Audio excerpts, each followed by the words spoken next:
Good afternoon, everyone, and welcome to the webinar, Shielding the Victim, Litigating Rape Shield Motions. Today's program is presented by Equitas Attorney Advisors John Kurland and Jen Dolly. My name is Jeff Panosian. I'm an Administrative Associate here at Equitas, and I will be moderating today's webinar. If you have a question during the presentation, enter it into the question and answer box. We will answer questions periodically throughout the webinar. You're also welcome to contact us directly at any time following today's presentation. We will send you contact information during our follow-up. Equitas' mission is to improve the quality of justice in sexual violence, intimate partner violence, stalking, and human trafficking cases by developing, evaluating, and refining prosecution practices that increase victim safety and offender accountability. Next slide. As a national training and technical assistance provider, Equitas develops resources, conducts trainings, and offers 24/7 consultations for prosecutors and allied professionals. For more information on Equitas, please visit our website at equitasresource.org. Today's webinar is supported by the U.S. Department of Justice Office of Violence Against Women. The information presented in this webinar does not necessarily reflect the views of the Office of Violence Against Women. And presenting our webinar today are John Kurland and Jen Dolly. So I will turn it over to them. Hi, everybody. Welcome so much. Thank you for joining us on this Friday afternoon. I happen to be outside of New York, and it is not smoky anymore and very beautiful. So we appreciate you guys being here today. I'm an attorney advisor with Equitas, and I've been with Equitas for a few years now. And prior to that, I was a prosecutor in Manhattan, where I handled for about 12 years, where I handled all sorts of types of cases, and really ended up focusing on crimes of sexual assault, domestic violence, and human trafficking. I helped to create our human trafficking response unit at the DA's office. So that's really where my most of my expertise lies. And so really happy to have people here today. And please feel free to put questions in the chat as we go along. If you have, we are happy to answer them as we go along, as we see them. So just go ahead and use the chat for that. Mary Kate and Jeff, thank you so much for that introduction. Thank you for everyone who's joining us today. My name's John Kurland. I'm also an attorney advisor with Equitas. I've been with Equitas as an attorney advisor for about 5.5 years. Prior to joining Equitas, I worked as a prosecutor for about 20 years, primarily in Berks County, Pennsylvania, which is primarily known or recognized for having the city of Reading as its county seat. I was a prosecutor in Reading. I was aligned ADA, started off as that, and basically finished up before I joined Equitas as chief deputy DA. My primary focus there was doing cases involving child abuse, molestation, intimate partner violence, sexual violence, stalking, homicides, and cases of that nature. So that's the perspective, like Jen, I'm bringing to this as a prosecutor, and looking for ways that we can learn from one another and talk about ways we can get justice for victims and accountability for offenders. But really looking forward to today's presentation with all of you. So let me kick off by just sort of giving you an overview when we're talking about rape shield motion, what Jen and I are hoping to cover with all of you in this content today. One, we want to talk about using rape shield motions as effectively that, as a shield to protect victims, to protect their privacy, not only to be victim-centered, but also to try and mitigate the trauma of what happens when a victim of sexual violence comes forward to participate in a criminal justice case. We want to talk about using rape shield motions and looking for ways to proactively litigate them in a way that's going to be using an offender-focused approach. Because obviously, or ultimately, attempts to pierce a rape shield is going to be an effort to sort of shift or transition a prosecution from being offender-focused to victim-focused. And we want to figure out a way to sort of jujitsu that focus back onto the offender. And finally, we also want to talk about what happens when Rape Shield is pierced. What do we do? How can we protect victims? How can we still build the strongest prosecution possible? So we're going to be wanting to try and cover and track strategies that can be used to mitigate the harm to the victim when the Rape Shield is pierced, and that evidence is going to be deemed admissible by a court. So what we want to do to sort of kick things off is we do want to start it off interactively, and it looks like we have a pretty intimate group here of in terms of participants or number of participants, and I know pretty much the method of interaction we want to use for this is chat. But obviously, you folks, on a Friday afternoon, you saw the subject of this webinar. It caught your attention. I'm betting it did so for a reason, because maybe you've recently been having some experiences with dealing with Rape Shield issues or attempts to pierce Rape Shield in your jurisdiction. I was wondering if anyone through the chat window would be willing to sort of share some of their experiences, or what happened, or what made you interested in this subject. And I know Friday afternoon is really the best time to get to know one another. And when it's actually somewhat nice out in June. At least in the Northeast. Yeah. I feel like it's going to be nicer everywhere else after the smoke.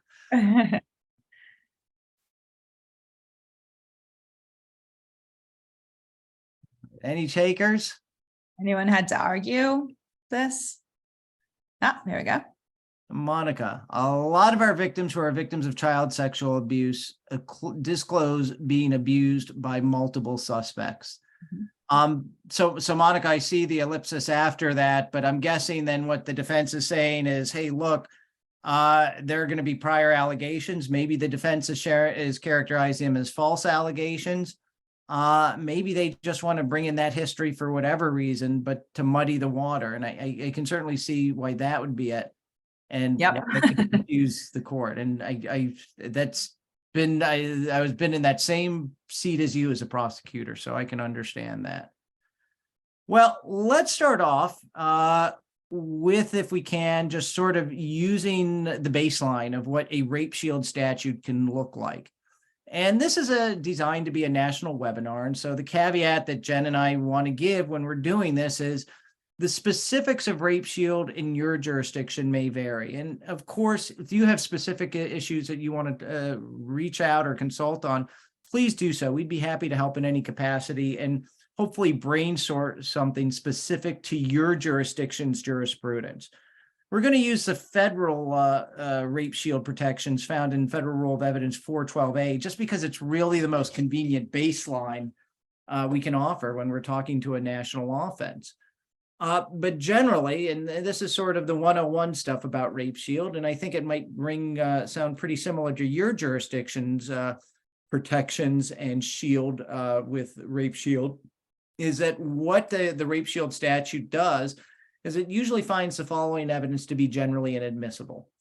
Evidence offered to prove the victim engaged in other sexual behavior, or evidence offered to prove a victim's sexual predisposition. Well, let's bring that down a little bit, or break it down, because the advisory notes to Federal Rule 412 sort of expands the scope of what we're talking about when we mean other sexual behavior. Because again, the title would sort of intimate that, hey, look, we're just talking about other sexual contact. And that, of course, is going to be the kind of evidence that can be admissible. Other sort of incidents of sexual intercourse or sexual contact that a victim may have had is generally deemed inadmissible or presumptively inadmissible under the Rape Shield statute, but it's also wider. It can be activities that imply sexual intercourse or contact.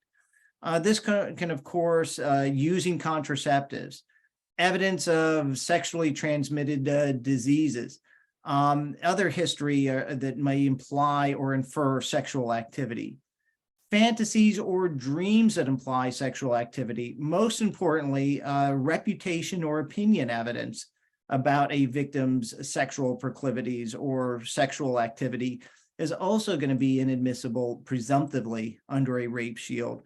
What's also not intuitive, but also going to be included, is that the rape shield statute is also going to preclude conduct that includes sexual conduct after the offense. You work these cases long enough, you're probably going to be working with victims who don't fit in with the narrow stereotype or archetype of what of how victims are expected to behave or react to sexual violence. And you're probably going to encounter victims who engage in some sort of consensual activity with people after a sexual offense. That's presumptively inadmissible under the rape shield statute, despite what uneducated opinion might suggest is, hey, look, people who've been raped then never want to have sex again or don't have sex again or something of that nature. Sexual predisposition is also a term of art, and it's really shorthand to be talking about it's inadmissible if offered for sexual connotation. And what this can include, and we want to really be thinking about recognizing the scope of this when we're working to protect our victims and craft litigation to protect our victims, can also include the victim's dress, the victim's mode of speech, as well as the victim's lifestyle. So that's the rape shield law that can be sort of an essence of it. But one of the things we want to talk about is why rape shield laws were created. And really, rape shield laws first began to appear in the 1970s. But essentially, I would argue, and what I'd suggest to you is that what the rape shield laws did, either whether they're promulgated through a rule of evidence later on or through a specific statute, they were essentially there to codify a principle that already existed in the law, is that irrelevant evidence shouldn't be introduced in in cases involving sexual violence. And what the rape shield protections explicitly recognized was, hey, look, this evidence of prior or other sexual activity, sexual predisposition, it's irrelevant to deciding the question of whether sexual violence has or has not been proven. And beyond being irrelevant to answering that question of what is or isn't proven, it unfairly really handicaps the ability of the prosecution because it's going to embarrass or humiliate the victim and also invite the juries to render verdicts not based on what reasonable doubts they might have based on an objective, impartial review of the evidence, but based on their bias or prejudice based on sexual mores. It also discourages the absence of rape shield protections would discourage victims from reporting and testify, whereas rape shield protections were meant to encourage victims to report and testify. This is recognized, or this purpose is recognized in the advisory notes to the Federal Rule of Evidence 412, in that the purpose is to safeguard the alleged victim against the invasion of privacy, potential embarrassment, and sexual stereotype that is associated with public disclosure of intimate sexual details and the infusion of innuendo into the fact-finding process. So why I'm offering this and what I want to suggest is, again, you're all from jurisdictions. Maybe I don't think we have any, we might have some tribal prosecutors or AUSAs here, but maybe we don't. The reason why I'm sort of offering this and why this could be helpful is, one, not only because it's helpful for Jen and I to give a baseline in a national training, but also to establish the principle that, hey, look, when we're trying to convince our court about the scope of rape shield, and maybe we don't have a lot of explicit authority in our jurisdiction or in our advisory notes, using this sort of language in advisory notes from Federal Rule of Evidence 412 can be really offered as good persuasive value for our courts in recognizing the purpose of the rape shield statute. So the other thing we want to recognize too is who is shielded. Of course, it's going to be the victims in the present case, but also what may not be intuitive is if we're also utilizing 404B victims, other people that our offender has perpetrated against in our present case, rape shield protections also apply to them as well. The other thing I would want to note is rape shield protections, when we're talking about how we can think about it, is we also want to start thinking about it that in some cases, rape shields can also be used to protect the questioning or improper examinations of our victims regarding sexual orientation, especially in sexual violence cases. Now, I want to give a caveat to this point, and that is this, is that sexual orientation in of itself, it does not equal sexual history or reputation. In other words, orientation and sexual activity are two separate concepts. But one of the reasons I want to suggest how rape shield laws can be used and perhaps should be used is to prevent efforts to expressly or implicitly being that someone who's LGBTQ plus shows or infers something about their witness sexual history or reputation. So maybe one of the circumstances where we want to use rape shield is maybe if we're prosecuting a sexual violence case where the victim and the offender are the same biological sex, we want to use rape shield to preclude and prevent arguments like, hey, the victim being homosexual or having a homosexual history shows that they consented to the activity or that they were open to the activity, or what would just the kind of argument or analogy that would never be drawn in a heterosexual case. It just becomes heterosexual. They must have enjoyed or consented to the sexual violence or sexual contact involved. This isn't something that's very heavily litigated. There are a couple cases that we'd be happy to provide you with if you want to. And again, I also want to recognize too, there might be some circumstances where sexual orientation of our victim or offender, where it might be a part of the evidence of the case and not something to be ashamed of or precluded in that sense. But what I do want to suggest to you is that rape shield protections might be used to protect victims from the defense trying to improperly bias our juries against our victims because of their orientation. So with that, let me hand it off to Jen. Yeah, so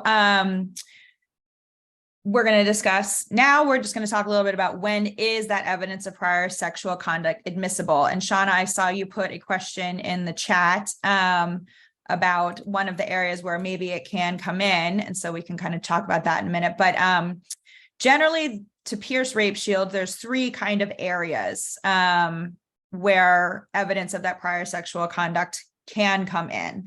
That first is to prove that another was the source of semen, injury, or other type of physical evidence. And again, it's not just a blanket admissibility. The judge needs to take into account the time, the circumstances of that sexual behavior, are all of those very specific factual elements of your case and of that prior contact or what that might be is all incredibly relevant. And that was part of the reason why, I know John has said this, but absolutely for sure, reach out and Shauna, we can have a longer discussion too, because questions are so fact specific and jurisdiction specific, right? So trying to look at all the case law to kind of get an idea of what was happening around the country and in different federal circuits, as you'll kind of see later, was things are very, jurisdictions take kind of different approaches to this. Statutes are slightly different. And then the factual basis of cases is very different too. So please, we know being a prosecutor, a line prosecutor, you are most of the time underwater and just trying to, keep your head above water with all of your cases. So we do have time to do some kind of deep dives into some of the legal issues for you. So, but then another area where we can pierce rape shield is to prove that consent, right? When consent is a defense in your case through those prior acts with the defendant. I know, Shauna, you mentioned in your case, a domestic violence case where there's a rape charge now, and the defense is trying to bring in prior consensual contact between the husband and wife. And again, the judge is going to kind of think about the time spans, factual similarities. And so it's going to be very fact specific. I don't know, John, if you had any thoughts off the top of your head on this, or we can reach out to Shauna separately, but. I'm sorry, I was answering the other question. Angela's question. Angela, so I didn't I'm just looking at Angela's. Multitasking. Yeah. So Shauna, we can definitely chat about it and get some more facts and try to do some case digging research, because it's going to be pretty fact specific. And of course then judge specific. And then there's this kind of big third bucket of when this evidence comes in, and it's when it's constitutionally required evidence.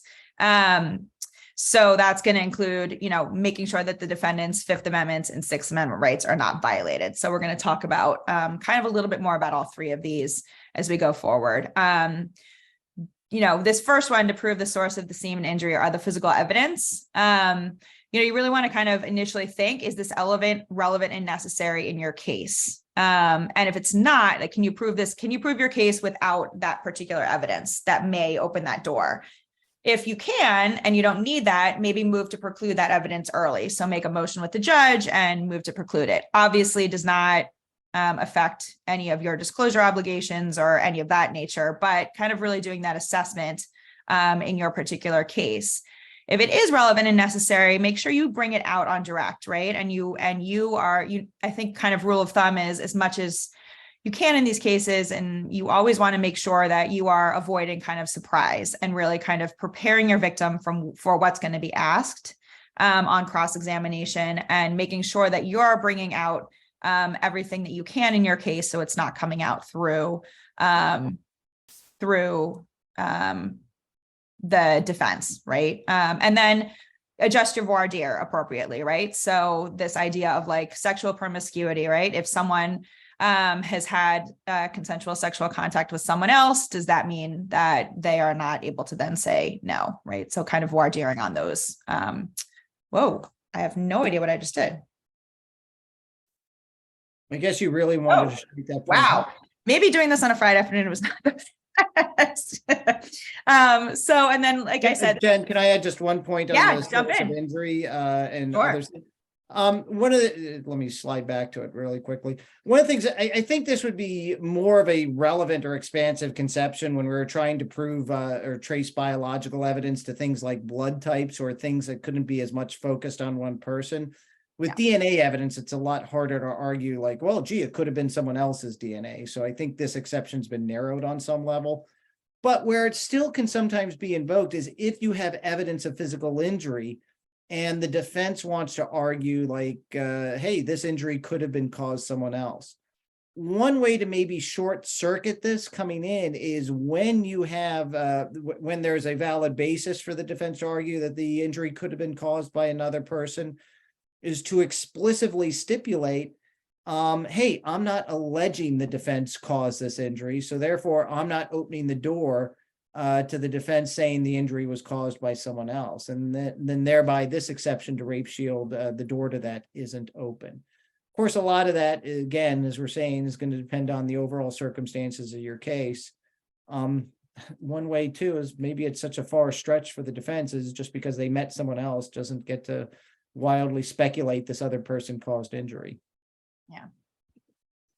As I've kind of already said, the consent exception, it's not a blanket exception generally. And you're going to be kind of thinking about, was that contact so remote that it's not even relevant anymore, right? Was that contact with that defendant so remote that it doesn't matter to your case anymore, right? And so, and again, you're going to want to voir dire on kind of that idea of acquaintance rape and being able to withdraw consent. And so keep that in mind. For those first two, there's always also going to be a relevancy balancing test. So just make sure you keep that in mind, that the court can exclude even if it's relevant, they can still exclude it if it's outweighed by undue prejudice, confusion of the issues, misleading the jury. This does not apply for the constitutionally required evidence, which we're going to discuss in a minute, but think about that as something, as another argument you can kind of make as you're kind of litigating all of these different areas to try to preclude evidence.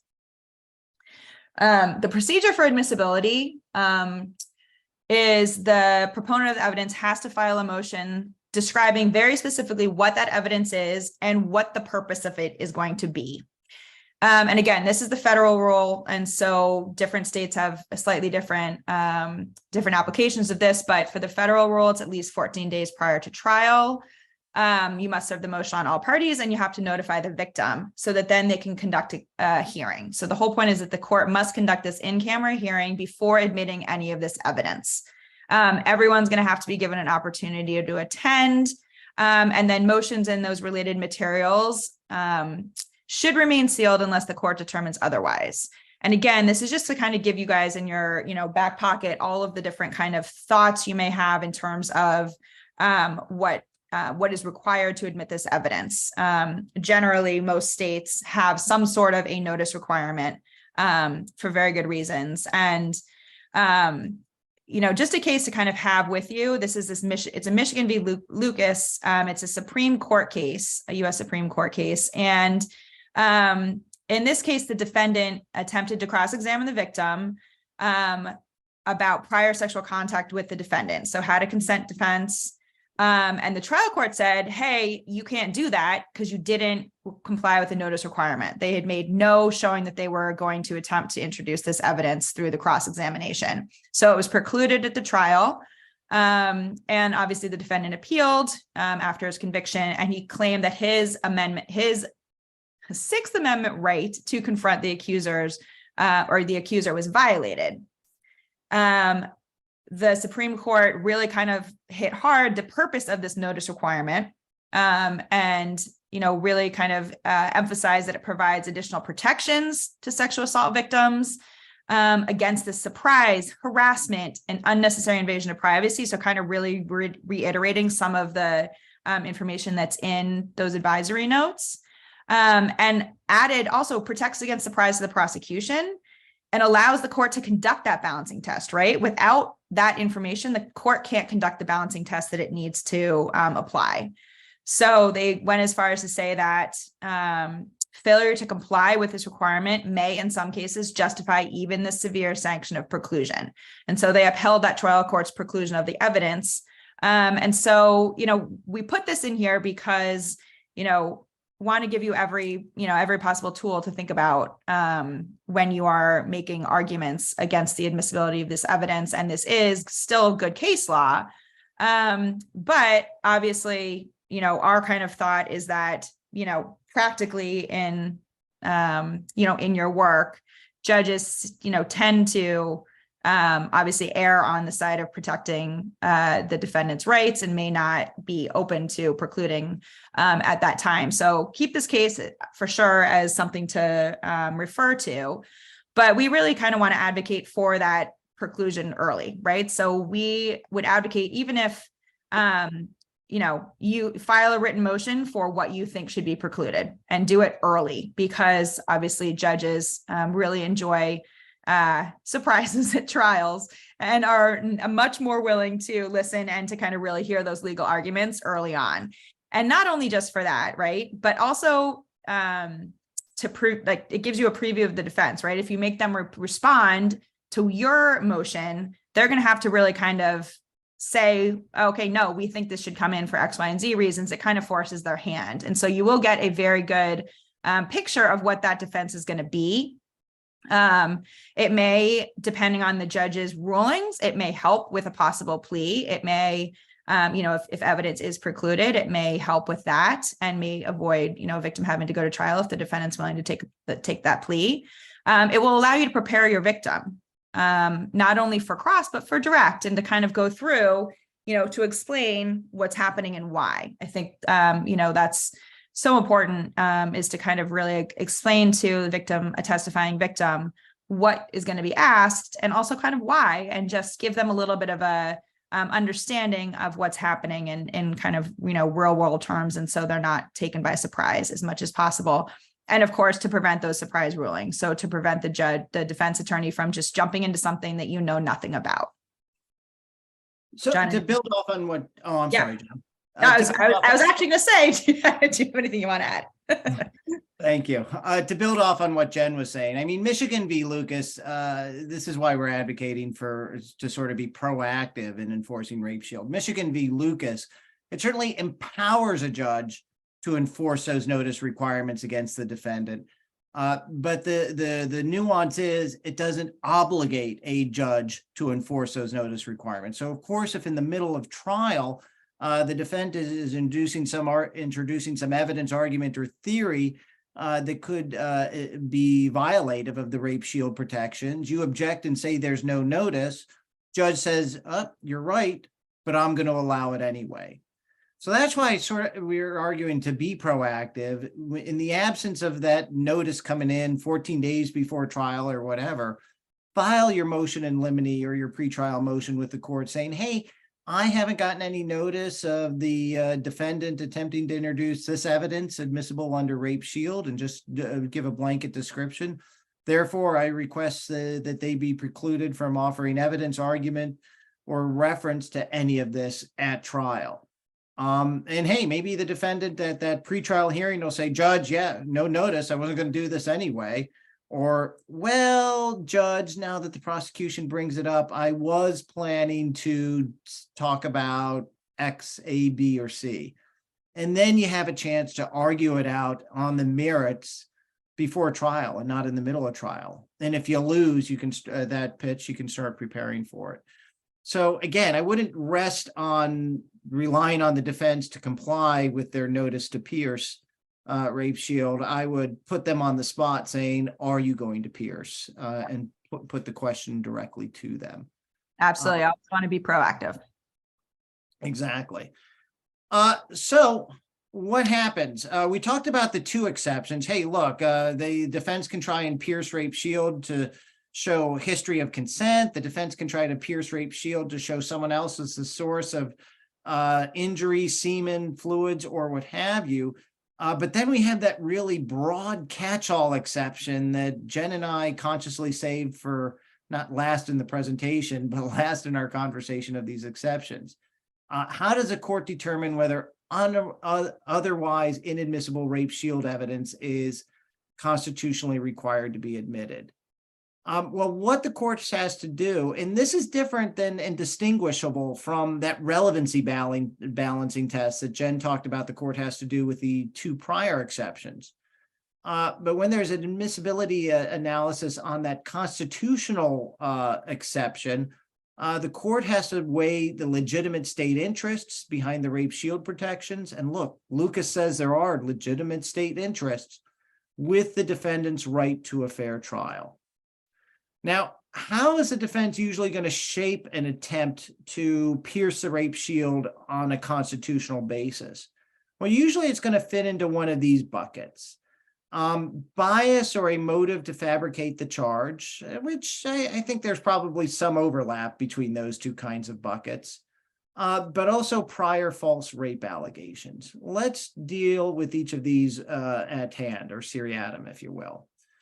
Motive to fabricate a charge. How does that come up? And here we draw some cases from Kentucky and one from Massachusetts that just sort of talk about the option about instances where courts found, hey, look, you didn't get to pierce the rape shield on this allegation. They precluded cross-examination of a victim on a relationship with a third party who saw her exit defendant's car and violated the defendant's constitutional rights in a rape case because it went to a motive to fabricate assault. And then one from Commonwealth B Joyce from Massachusetts precluded cross of a prior prostitution conviction violated defendant's constitutional rights because it went to motive to fabricate to police to avoid a prostitution arrest. In these cases, I should say, found an example where that exception could be pierced. I misstated it or was thinking too far ahead a little bit. Yeah, and I think the key in these two is it's very, very fact specific. And I think, the Massachusetts case is pretty old, and I think maybe there could be some arguments to be made that are different than that, but it's very specific, right? In this Olden v. Kentucky, it was the third party saw her get out of the defendant's car, like in the evening that it happened. And so that was, hey, she has a motive to fabricate because she didn't want this individual she was in a relationship to think she'd had a consensual interaction. Very, very, very fact specific on these cases. So. And that's essentially what we've got to do when the defense is invoking this exception as a motive, a basis to show bias or motive to fabricate charges.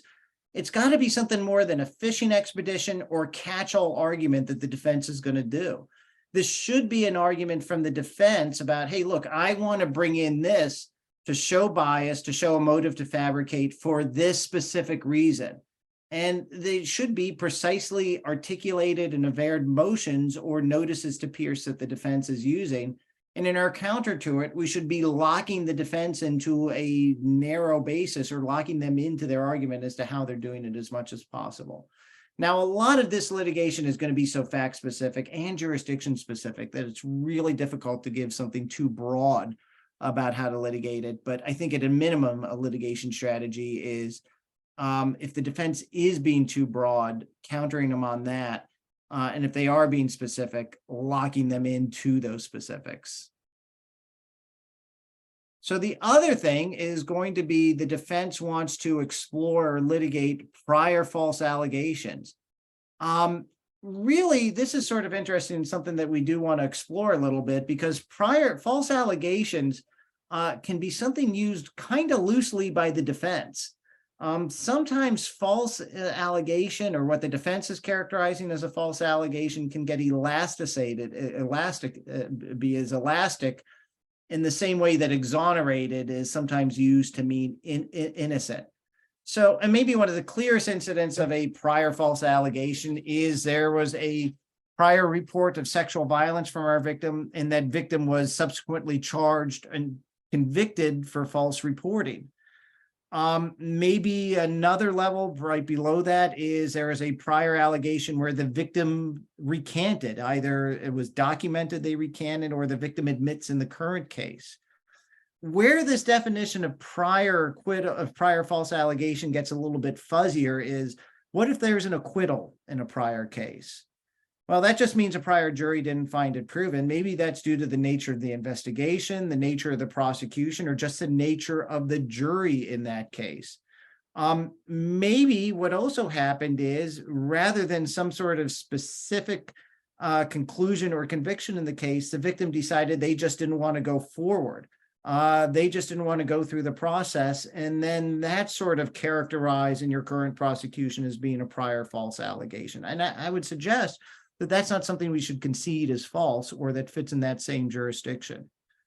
Essentially, if the defense wants to bring in prior allegations as a false allegation, so to pierce this constitutional exception, then really what they should be doing is looking for some kind of pattern, the time frame, and factual similarities with the allegations in the current case. One of the things, Jen added that, sorry. Jen added that in, Jen Dolly. I thought that was another question from the audience. You can do that. Go ahead. Just to kind of do some examples and maybe get you guys involved a little bit more. In this scenario, there was an instant case, just because these prior false allegations are an area where there's just so much. I know John said this, but there really is so much. This kind of seems to be the main area where there's a lot of litigation right now, and there's really no major precedent on it. So it's very fact specific. But in this particular case, the victim had accused her brother-in-law of sexual assault. She then admitted during an admissibility hearing on prior sexual conduct that she had previously falsely accused a different brother-in-law of rape. She had previously falsely accused her brother of sexual assault, and she may have accused her uncle of sexual assault. Do you guys think that these prior allegations would be coming in?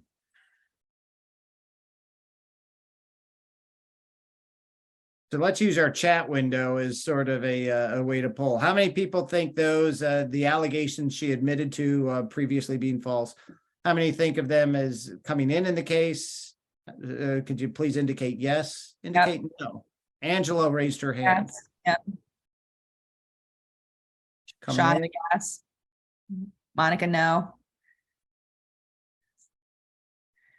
Yeah, so it did in this case come in. I agree with Vicky there. Most allegations are not false.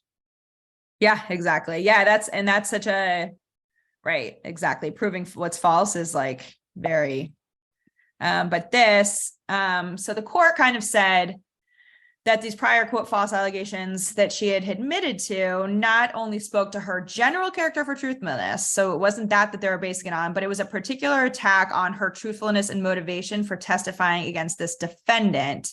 And the court really seemed to rely, the 11th Circuit in this case, on the fact that she had habitually lied. And that was relevant to that fact-finding jury. So that was what they based it on in that case. And I think, they talked a lot about the factual specifics about it being very similar in terms of the allegations were family members, and that was very similar. All right, so here's our other scenario. Here, what's involved is there is an acquaintance who sexually assaulted the victim. The victim also reported being sexually assaulted by a different individual 3 weeks previously. She decided not to go forward in that previous case for undisclosed reasons. It just didn't go forward. So the one that happened 3 weeks prior, nothing happened with it, wasn't charged. That evidence of the case that happened 3 weeks prior, does that come in as an exception to rape shield protections? Elisa says no. Monica going with no again. Anyone thinks it comes in? Well, in this case, the votes we have, you agreed with the court in this case. No, it did not. And here, this is something out of the 10th Circuit from 2019. The defendant was allowed to cross the victim whether she filed a prior report about a sexual assault, but no further details. I personally think even that was sort of generous by the court. Yeah. But essentially, the court recognized, the 10th Circuit, the constitutional rights of the defendant were not violated by preclusion of details or extrinsic evidence about prior reports. It did not go to bias or a motive to lie. And again, because you can't really use a prior unresolved allegation is distinguishable from a prior false allegation, and using the two synonymously or interchangeable is not it's not a cheat code for the defendant to get in prior sexual history. Yeah, and I think everyone's hitting on we're all kind of struggling with this. The main issue with this, right, is what is false, right? So, as we all know, there are so many reasons why cases don't end up going forward, or why someone might recant or change their story or withdraw, wanting to go forward, or any of that, or why a case might not go forward by no choice of the victim's own. And so, this kind of seems to be really with what the court is struggling with a lot, or the courts are struggling with a lot. The third one is a case where a defendant picked the victim up while she was hitchhiking. While he was driving her around, he offered to give her a job, and she agreed to meet him the next day about that job, and he attempted to rape her. She had previously reported a sexual assault by another man to authorities. The suspect in that previous case denied the rape, and prosecutors dropped the case. So what do people think? Do people think that prior case comes in? Yeah. I'm responding to Vicky. Yeah.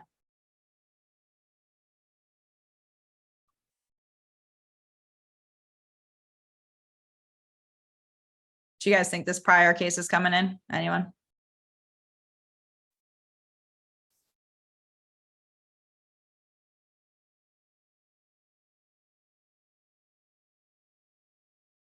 Oh, yeah.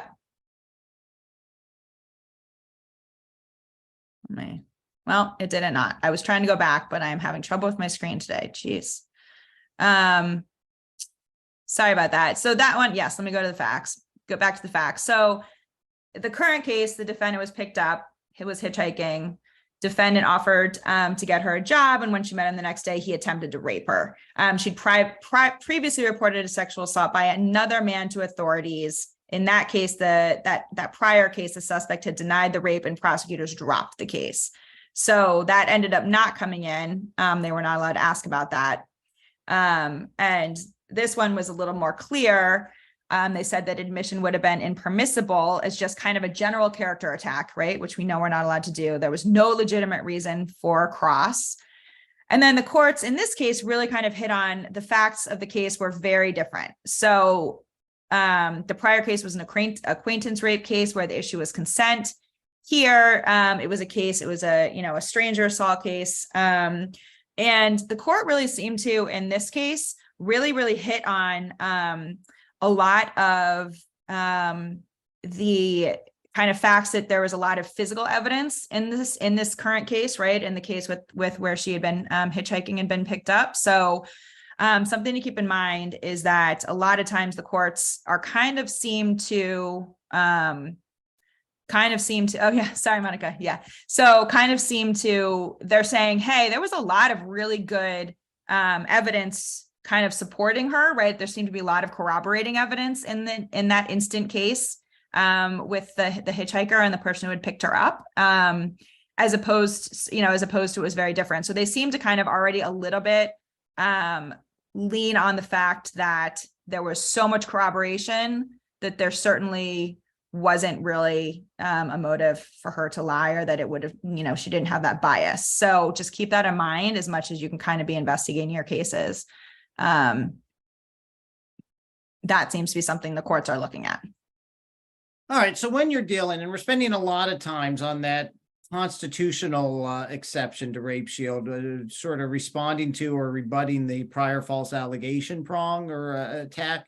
Really, how do we want to distill our strategy for responding to it? Is one, pin the defense down on what they're trying to actually say, pin them down on the facts and pin them down on their definition of false.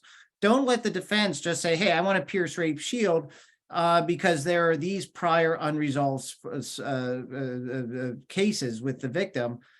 Define them down. What do you mean by false? Has there been a recantation by the victim? Has there been a resolution or some sort of finding of a false report? If not, I don't think we should concede that the prior allegation is in fact a false report. And also, again, what are the facts of that prior case, and how much do they relate to sort of the facts that we're dealing with in our instant case? Even when the defense has specified a prior incident that they want to say, and even if they're characterizing it as false, I think one of the things we want to do then is follow up on those prior incidents and find out the circumstances of it. Is this something that was just minimized, maybe because best practices weren't done in the response or the initial thing, and the initial following of it or prosecution of it, that we can distinguish it with more litigation or clarify it if it is coming in. We don't just want to rely on the defendant's representation or the recitation of something that they got from a Google search or a rap sheet or something of that nature. Some states, the false allegations, some states are going to allow cross-examination on prior false accusations and also permit extrinsic evidence to prove it up. Some states list prior false allegations as an explicit exception to the rape shield, but leave it up to the court to determine what is false. Some are only going to allow it in if constitutionally required.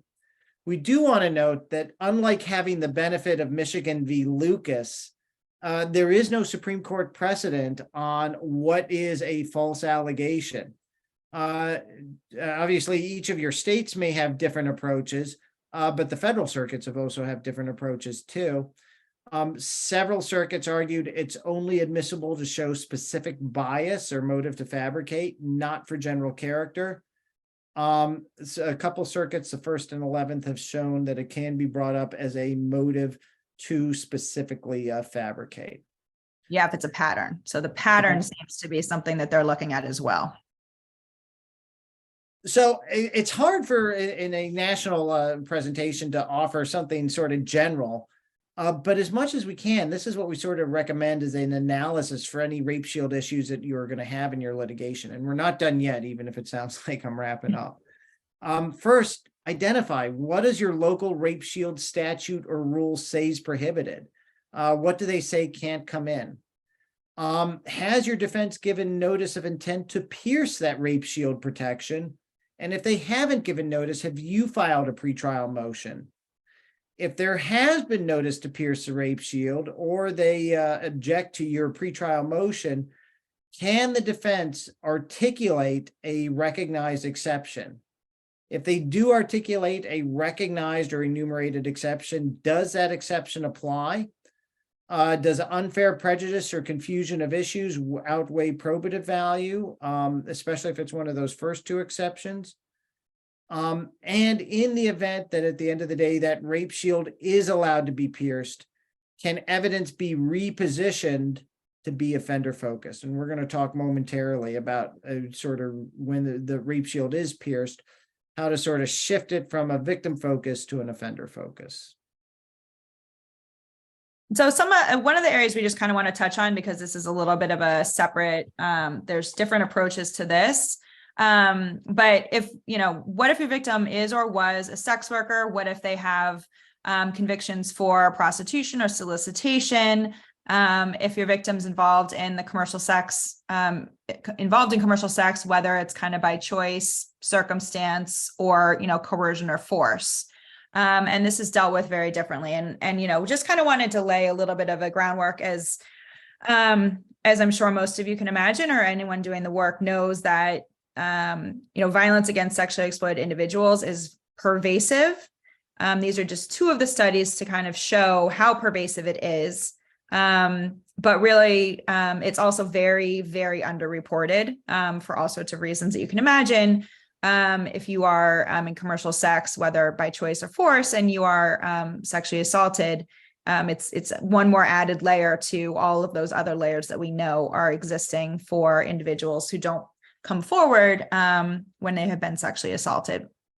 And so just something to keep in mind as you're going through this. Also the disparate impact that it has on women of color and people of color and people of different gender identities. This is just one study that was done a few years ago in New York City, where women of color, we know women of color are more likely to be arrested and convicted of prostitution-related offenses. This is just one of the many studies out there that show it. And Black women are 55% more likely to be convicted of the same type of a prostitution offense than white women. So thinking about who might be coming in front of you as a prosecutor, as a victim of a sex crimes case, the fact of having these prior prostitution convictions or prostitution related convictions on in their history, it's going to affect people very differently. As we know, there is kind of this pervasive, Jezebel stereotype of Black women as being more sexually promiscuous. There's a study that white mock jurors viewed Black victims as less truthful and more responsible for their assaults. And this is a really interesting study. I would recommend reading it, Girlhood Interrupted. And it's all about how Black girls are viewed as much more knowledgeable about sex, much less innocent than their white peers. They're seen as more sexually promiscuous and older. And so kind of, thinking about how that is going to impact individuals as you go through your cases and as you're dealing with victims who are sexually exploited and in the commercial sex industry. Transgender women are frequently stopped for suspicion of prostitution at a greater rate, and it's even more frequent for Black transgender women. And so just keeping in mind that many of these individuals are going to have this background when they, and so that, these arrests and this arrest record that may be relevant in a case, or, well, not relevant, but the defense may try to get in this information in a sexual assault case is definitely having a disparate impact on certain individuals. This is a national survey of human trafficking survivors that was done with a survivor that we worked with very closely at Equitas. And 65% of human trafficking survivors had been arrested for prostitution. And over 50% of those respondents, every arrest on their record was as a result of being trafficked. So, and again, as you can imagine, having these, then having this as part of your arrest record and on your, in your past is something that, of course, the defense is going to try and get admitted if you do have a case where you have a victim who is involved in commercial sex. There is some good case law. So this case out of Oklahoma, the victim's prior prostitution convictions were precluded, and that was not a violation of the defendant's constitutional rights. So, the court here said the convictions were 10 years old, and there was, quote, no evidence of prostitution activity in 7 years. But this is, there is some good dicta in here about how it's not relevant. Didn't show that evidence of bias or motive to lie, right? Because defense attorneys in these cases, the defense is going to be, hey, she's consensually working in prostitution or whatever it may be. And so therefore, that's what was happening on this evening as well. In Commonwealth B Rogers, which is a Pennsylvania case, the defense tried to introduce evidence of the victim's prostitution convictions with other parties to allege that sexual contact in the instant case was consensual prostitution and not rape. And the court upheld that preclusion of that evidence. They said that there was absolutely no constitutional bias to admit those convictions, those prior prostitution convictions, because they were offered solely for that propensity or to attack a victim's general credibility, right? And so, you are in these cases going to have an issue of defense attorneys saying, if the argument is going to be that on that particular evening, the victim was engaged in prostitution with that defendant, that will be coming in and will be talked about as relevant and as part of the defense. But any prior history of that in these states, at least, and in a lot of places, should not come in.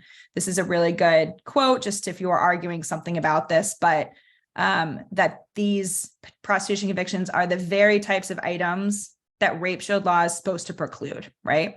And that it would cast doubt upon the moral character of the complainants and does little to prove consent at the relevant time. So keep that in kind of your back pocket if there's a case you have. So John, just to sort of jump in here, sort of compliment what Jen is talking about with especially prior prostitution convictions, is one of the sort of fallback positions to sort of complement rape shield protections is 404A1. Now, a lot of us, I know, as prosecutors, we're always focused on 404B, and that's our favorite part of the rule. And we think about B all the time and know it backwards and forwards, but we skip over 404A1. And what that's holding is that evidence of a person's character or character trait is not admissible to prove on a particular occasion that the person acted in accordance with that. And that's essentially what they are trying to do. If someone's bringing in a prior incident of prostitution, what they're trying to do is to show, hey, look, here's a specific instance of past conduct. I'm offering that to show conformance therewith on this instant occasion, which is, well, gosh, that's why we've got this rule of evidence 404A1 and or state equivalent, unless you're in New York and don't have something as fancy as rules of evidence. Well, yes, we don't have fancy rules of evidence, which is frequently frustrating, but we also have a very bad rape shield law in this area. So for instance, in New York State, convictions of prostitution within 3 years of that prior of that sex offense are admissible. And there are other states where it's been constitutionally required. New York does have a yes, sorry, Vicky, I just saw your chat pop up. Yes, the recording and the slides will be available to you afterwards, a handout. But so New York, unfortunately, has a very bad statute right now. And hopefully, there's been advocacy to change it, and hopefully that will be changing. But it has been admitted as constitutionally required evidence in other states. This is a very old case out of Nevada, but really just kind of shows the arguments that you're going to get. That, when it's illegal acts of prostitution. So there's this argument that these illegal acts are not intimate details of a private life, right? So if it's a conviction, it's already in the public. So that advisory committee kind of basis for protecting someone's privacy goes out the window. They're criminal acts engaged in, with the most part, complete strangers. And so their arrest record shows a longstanding pattern of criminal dishonesty and sexual crimes. And it's probative to an allegation of sexual assault. So this is, again, an older case from Nevada. It is still good law. I think there are many ways to argue against this. So if you happen to be from Nevada and do have a case like this that comes up, or if any of this ever comes up, please contact us, because there's a lot of emerging kind of case law, especially that Pennsylvania case is very recent. It has a lot of really good persuasive arguments. And this is just kind of really where this comes from, right? You can't rape the willing. They got into the automobiles with the intent to have sex for money. I would be horrified if any of the women in my life were raped, but I'm talking about decent, honorable women. And so this is kind of this, again, this is an older quote from an article, but I think it's worth kind of just knowing that this does, doing a lot of work in human trafficking work, this kind of does still exist in different ways. And so to know kind of where it comes from and to think about some career creative arguments, I think we've changed a lot, but just to kind of keep this in mind. And it might come up. And then there is this case in a trafficking case where the court ruled that those prior or subsequent prostitution by victims with other individuals was precluded as irrelevant when you're kind of dealing with that force, fraud, or coercion that you're trying to prove in human trafficking cases.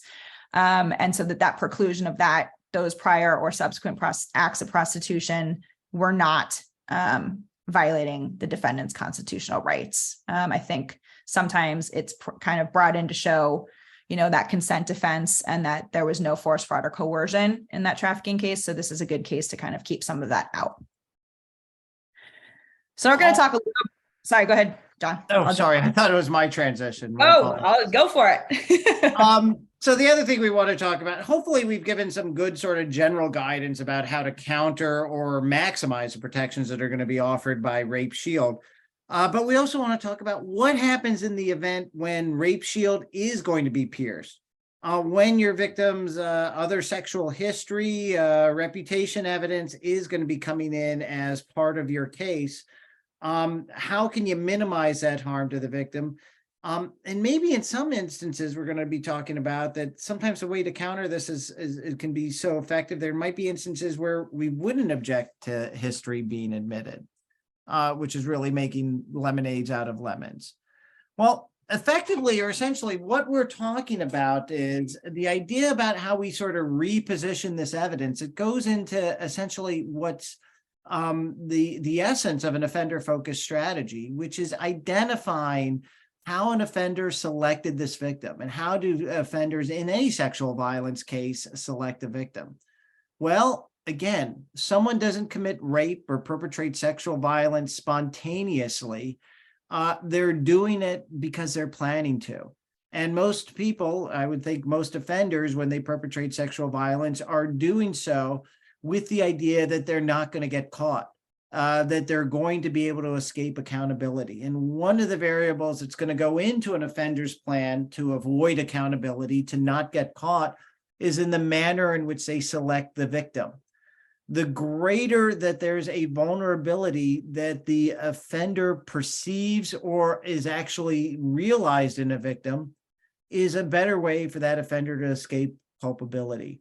So victims who are going to be sex workers, victims who have a sexual history that can cause them to be discounted or distrusted or disbelieved, they make better victims for offenders because those are victims that are going to be less relied upon. The other thing is a perceived lack of credibility. Now, when I talk about this point, I'm not speaking of a victim's actual lack of credibility. I'm talking about how an offender saw this victim's lack of credibility and used to do that. And then also how an offender got access to the victim. When a victim's sexual history or sexual reputation is going in, rather than positioning in it as a victim-focused way about things that were wrong with this victim, maybe one of the ways it can be reframed or repositioned is to show how the offender selected this victim, how this offender chose a victim in a way that was going to help them escape accountability. So really what we want to do, essentially, when this evidence is going to be coming in, is engage in a lot of victim-centered tactics to rebut, to respond, and to minimize. This is going to be cooperating with thorough investigation, not only the victim's underlying disclosure of sexual violence against this offender, but even where the evidence of prior sexual history or prior sexual incidents is coming in, corroborating the victim's account or framing of that through additional investigation so we can minimize what the defendant is doing. And maybe we're going to be in a position to say, hey, look what this defendant tried to do with this victim when they came forward, and she still came forward. Look at what the offender tried to do, how they tried to embarrass, how they tried to humiliate the victim with this other evidence, this other history, and she still came forward. Why else would she do that or he do that other than for the truth of what the evidence shows happened in this case? Of course, when it's coming in, it's not something we want sprung on our victim, but we want to be preparing the victim for that kind of testimony. We want to be building a relationship with their victim so maybe they can talk to us and tell us about it. Utilizing experts, I think, is going to be really important too. And when I speak of experts here, I'm talking about victim behavior experts who can talk about a lot of victim behaviors and victim responses as a way to educate the jury.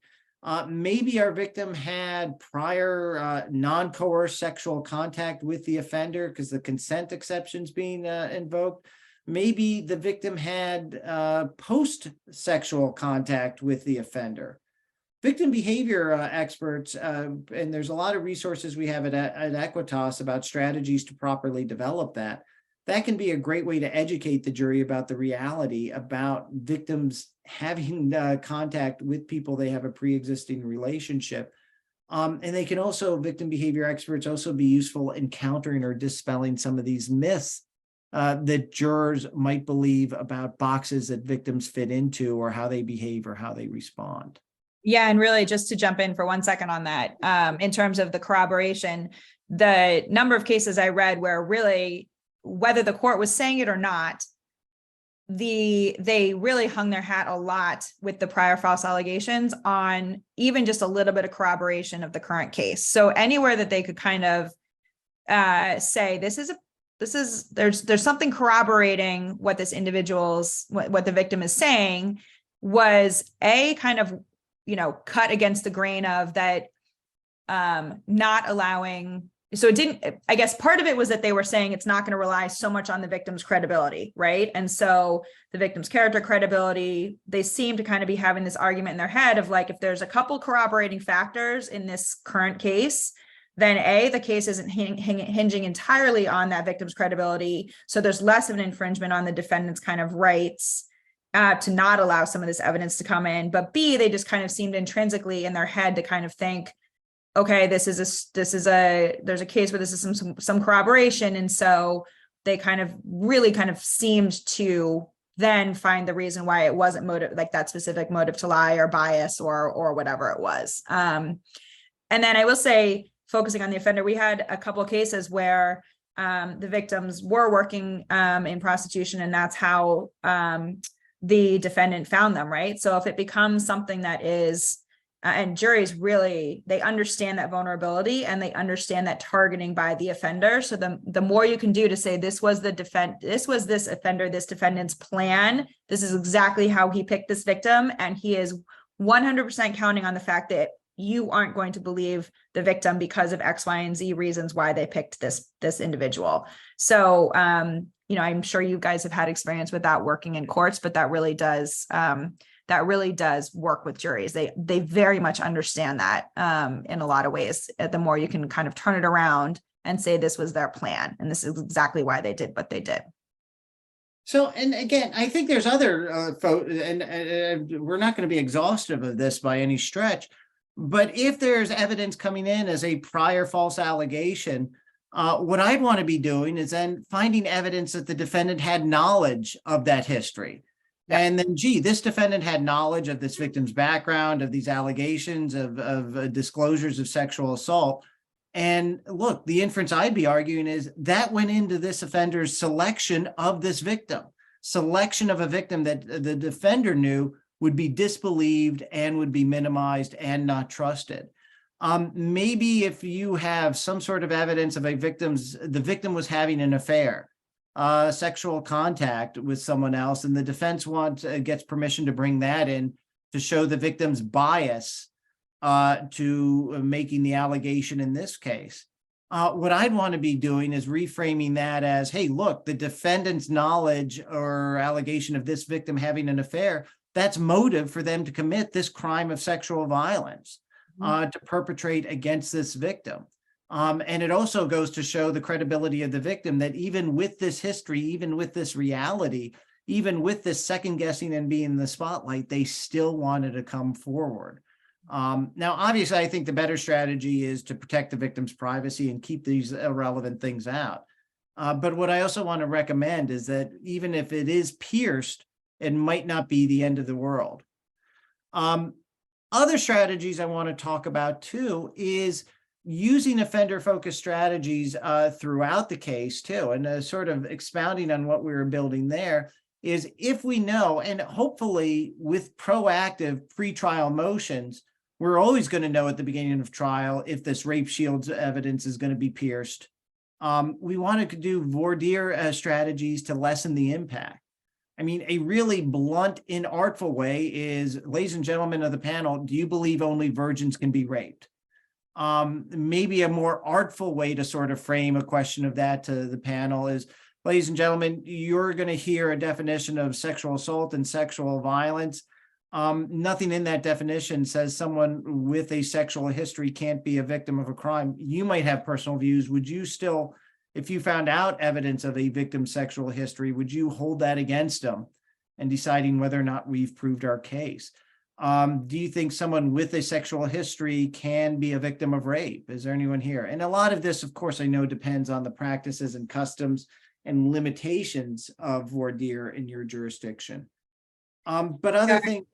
Yeah, and maybe, sometimes getting juries to just start talking about factors that might affect their ability to, that might affect a victim's credibility, right? So getting them to kind of start talking about, oh, well, if it's someone they were in a relationship with, I don't know that that would be, because I think we all kind of know juries have a hard time with admitting something that is blatantly going to make them kind of look bad. They kind of stay quiet, but trying to get them to kind of get into, have them start talking about some factors and, oh, does anyone else feel the same, that might, ways to kind of softly probe and use your prosecutorial, superpowers to see who has that bias that you could tell is kind of super quiet or, yeah. I think I totally agree with Jen's strategy about trying to be more subtle, even if you're being more explicit though, and you get buy-in to the underlying concept from the jury is like, hey, no, I don't believe that just virgins can be raped. Yep. Even if you get them to concede that, I think that's something to hold them to when you go back and you give closing arguments, or these principles that you established with them is something you can bring up. For sure. But the other thing is too, like when the rape shield's coming in, again, with good litigation, you're going to know ahead of time and be able to prepare and respond accordingly. Shape the terms of the battle. Don't let the defense bring it. You get to bring it in an opening and closing argument. You don't get to let the defense sort of spring the surprise on it, but you get to frame it as early as, even with these kinds of barriers, these sort of impediments that the victim was going to be facing, still came forward, still talked about what happened. Of course, we don't want to minimize the direct of the victim. Yeah. Once we know this history is going to be coming in, we're not waiting for cross-examination to come out. As much as possible, we're going to be framing it with the victim on direct examination and be talking about ways to give that proper context with the victim, and we can do that. There's other witnesses we might be able to sort of soften this impact or mitigate the impact, or even use it to show as sort of a ill-conceived strategy by the defense with other witnesses. Police officers, do you investigate cases of sexual assault where victims have prior sexual history, consensual sexual history? Does that legally prevent you from investigating these allegations? With the sane nurse, if someone's had a sexual, if someone's not a virgin, can they still medically be raped? Disclosing that. And I'm sort of just disclosing, or for purposes of our conversation, doing this in really blunt ways. I'm sure there's a lot more artful, subtle ways this can be developed as well. So did you want to add anything to those offender-focused trial strategies, Jen? Because we're actually going to be done early. Yeah, well, Friday treat for everybody. But no, I mean, I think you've hit on everything, and I think it's, really, just framing it for, if it is going to come in and you are going to have evidence that comes in, really kind of trying to make it a quote unquote strengthen your case by really focusing it on the offender and not what did the victim do, but what did the offender do, and why did he choose why did the offender choose that individual? These were the tactics they did, and this is exactly why they did it, and this is the effect they intended to have. So framing everything in that just from the beginning is really important. All right, folks. So in the home stretch on a Friday afternoon, at least on East Coast time here, going forward, we want to litigate rape shield motions to argue against admission of improper evidence, focus investigations and prosecutions on the offender's actions, and utilize victim-centered practices to support victims and minimize harm of when evidence of prior sexual contact or other sexual contact, I should say, is admissible. I know we do have a few wrap-up stuff to give, but let me just ask, are there any questions or things folks want to brainstorm or bounce around a little bit? We do have some extra time. Yeah, I mean, Shauna, I don't know if you saw my follow-up question, not to call you out specifically, but it is an interesting fact pattern that you brought up between the husband and the wife or between a couple, and that the defense wants to argue that their history is admissible just to say they fight and make up all the time. I think that's an interesting. I would be using that 404A, like past instances of conduct can't be offered as proof of conformity therewith in the current one. Well, so yeah. I would definitely key cite that point in your jurisdiction before I use that, because maybe that isn't working, but I'd be exploring 404A1 too. Yeah, that this is how they operate, right? But I do think you're right. I think, trying to make sure that the defense is telling you specifically exactly what they want to go into, because they can't just be like, oh, they have this history of violence. Like, that seems to me like that's not specific enough. So you really want to kind of say why exactly is, really force the defense into that. And like you said, especially if it's not they fight and then have makeup sex argument. I mean, I think that argument could still also, if what they're going to argue is, oh, they've had consensual sex before and now they don't, but they also fight. It just seems like a really messy argument that the defense has kind of thrown out there. And yeah, so I think it needs to be, like, you definitely want to push for a lot more specificity on that. But I'm putting. I'd also be curious too, Shauna, I'm sort of thinking off the top of my head, how is the defense proving that up? Right. Are they just going to prove it up through the cross-examination of your victim?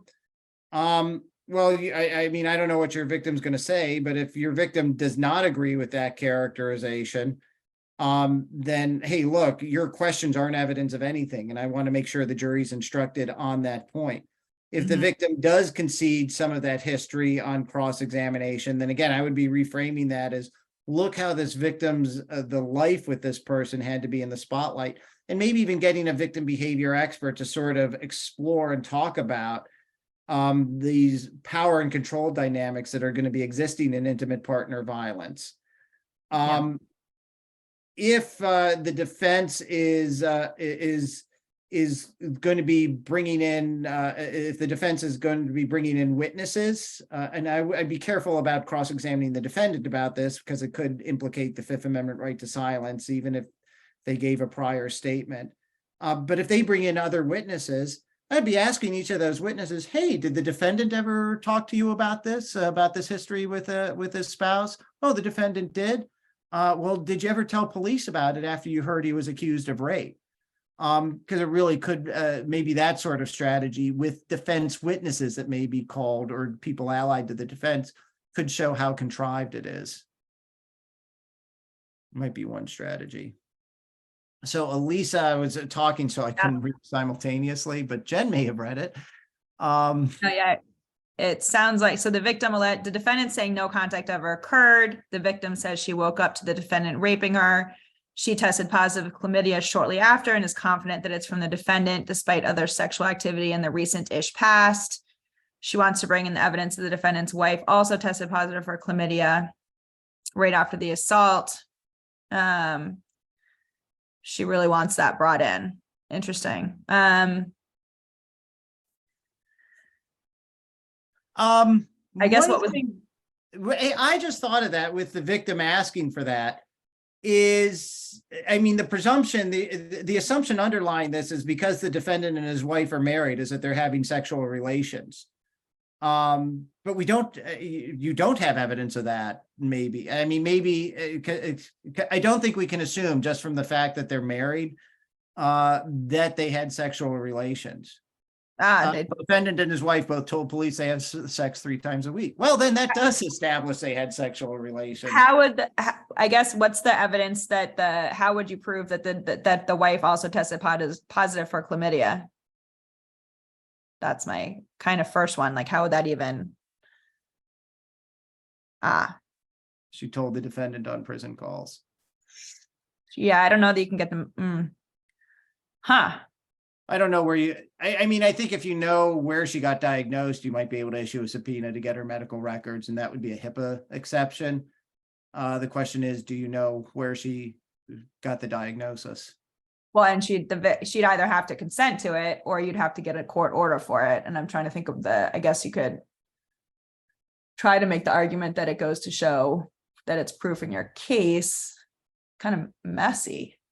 Interesting. This is a tough one for a Friday afternoon, Elisa. I haven't ever had a victim that's been so forthcoming about that wanting to come in. I think you could compel a test on him. Yeah. Yeah, I think you could get a search warrant to get, and again, I don't know enough about chlamydia tests. But you probably could get, just the same way you would get a hair sample or DNA sample or whatever sample from his body, you could get a sufficient sample from him to get that tested to prove that he has chlamydia. I think, I mean, look, if you got assuming you can authenticate the wife's voice or authenticate her voice on the jail call, you could also bring in the wife to say, hey, haven't you also tested positive for chlamydia? If she denies that, then you could impeach her with the jail recording. And I guess what's the recent-ish history, sexual history? Because I'm wondering whether you could get whether you can kind of get some sort of medical representation of, if you could sort of try to put a timeline on symptoms. Right, a week or 2 prior, had sex with an ex. Yeah. Because I'm trying to think if you could somehow medically kind of disprove that it could have been from this other individual, depending on when she had symptoms and he was tested choking. I mean. And that jail call, I think obviously can be in your probable cause to get a sample from the defendant. Yeah, for sure. Yeah. I would contemplate all those avenues for sure. I would do a search warrant. Yeah, for his. At least I know you're based in Pennsylvania, but I would get a body search warrant for the defendant. I would figure out where you're going to get the sample tested first. I would ask whoever is going to do the testing, what kind of bodily sample they need to conduct testing to see if he tests positive for chlamydia. I would put the information they provide in the 4 corners of the search warrant. I would put the victim's positive test in the search warrant. If you have someone medically smart who can give the reader of your search warrant a little primer on chlamydia, I would do that too. Put that in the 4 corners. Yeah. So it would basically, your search warrant affidavit's going to be a chlamydia encyclopedia article. Yeah, and I guess it depends how much other information, how much other proof you have of, just in terms of determining your case and what you think is, how much you think you need to try and prove that he was the source of it, right? Well, if he's denying sexual contact, I think the chlamydia is going to be. Yeah, I just know if there was anything else, but if not, yeah. Can you guys do controlled calls in Pennsylvania? Oh yeah, I mean, yes. But if he's already been charged, you're not going to be able to do a good control call because. Right. Never mind. Friday afternoon. So. Ooh, yeah. Doesn't. You could do a control call on the wife if she hasn't woken up. I don't know who you're going to do the control call on the other. Yeah, I don't know. But I don't know. Because it'd be weird to get a phone call out of the blue. Hi, do you have chlamydia? And you're not being recorded, I promise. Especially since you already have, yeah. All right. Again, it'd be nice to have a test on the wife, but if you get extrinsic evidence of him having chlamydia, which I think you can do with the proper medical expert and a search warrant of his body, and I hope the sample actually bears out what you think it will. I think you can call her and then just impeach her. I mean, I think the jail recording, you can only use it for impeachment. I don't think it'll be substantive, but still it'll do the trick. Yeah, and then see what medically, like maybe there's some medical experts that can help you out with the timeline of it to either prove or disprove certain things depending on what your what the result is or things of that nature.